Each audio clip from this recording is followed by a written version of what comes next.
Hello, ladies and gentlemen. Welcome again with a new episode of Enjoy Your Mind. Today's topic is the second part of the 10 ways coronavirus will change your life.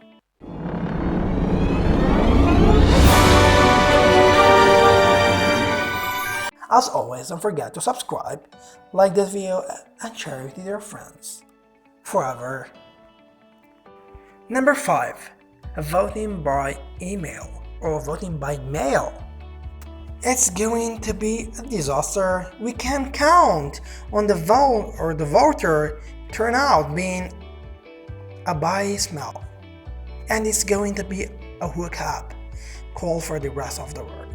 It's especially going to affect the United States, where primaries are already underway and a federal election is scheduled in November.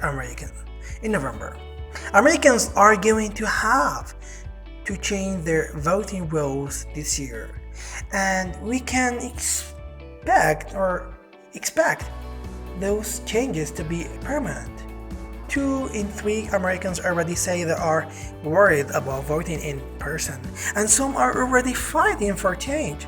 Texas Democrats have filed a lawsuit for the right to vote by mail, while other states are encouraging people to exclusively mail in their ballots, which would be great for democracy. One Utah introduced voting by mail.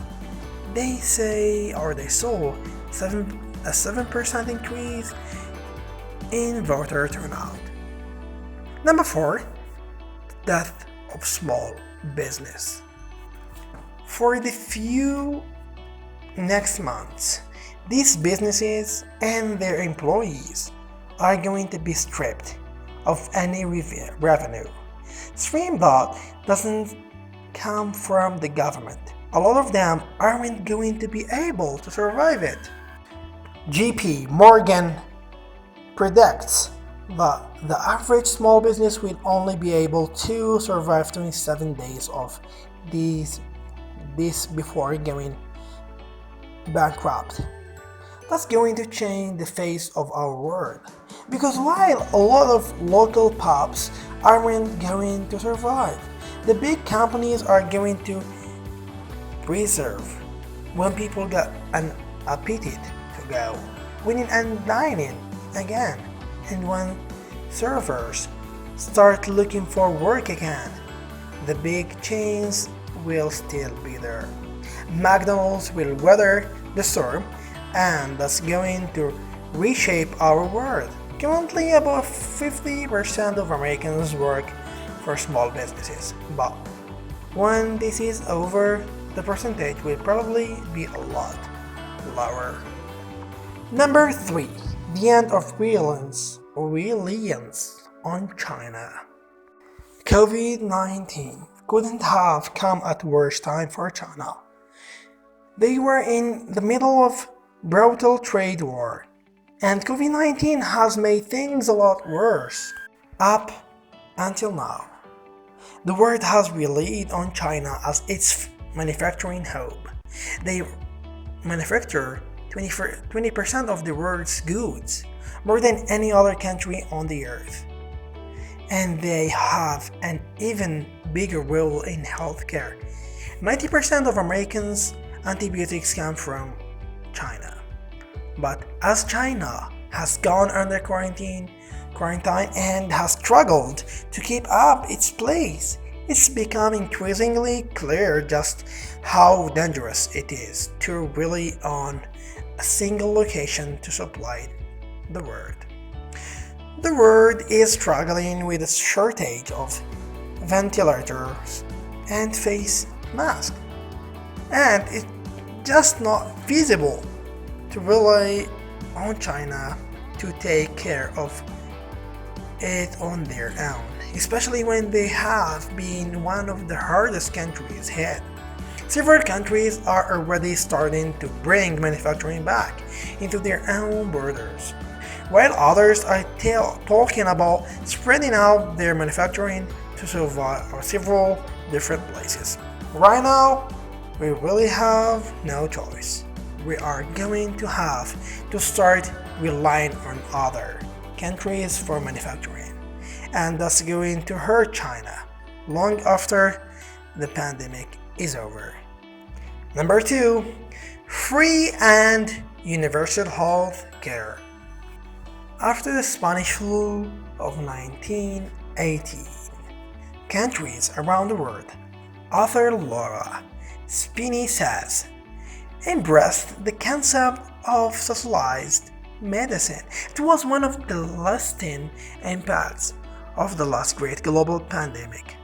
People started to realize that the health of the poor affected everyone, and the first discussions that would lead to universal healthcare began. There are only a handful of countries that don't have universal healthcare today, and one developed nations, but this could be the moment that boosts the rest of the world into free healthcare. 41% of Americans already say that they are more likely to support universal healthcare in the wake of the COVID-19 pandemic. And policies seem to be pushing that way too. The US has already pledged to let people get tested for the coronavirus free of charge, and some politicians are pushing to make treatment free as well. If treatment isn't made for free before the pandemic is over, we are sure to see more people demanding it. Some people have been coming home with bills as higher as $35,000 for treatment, and there is no way that those people aren't going to end up demanding changes. Number 1, a new political uprising. COVID-19 is hitting our health hard, but it's hitting our economy even harder. According to analysts at JP Morgan Chase, there is no longer doubt. We now think that the COVID-19 shock will produce a global recession. A lot of people are going to lose their jobs, and the analysis predicts that 400,000 Americans will become unemployed in the next few weeks. Till now alone.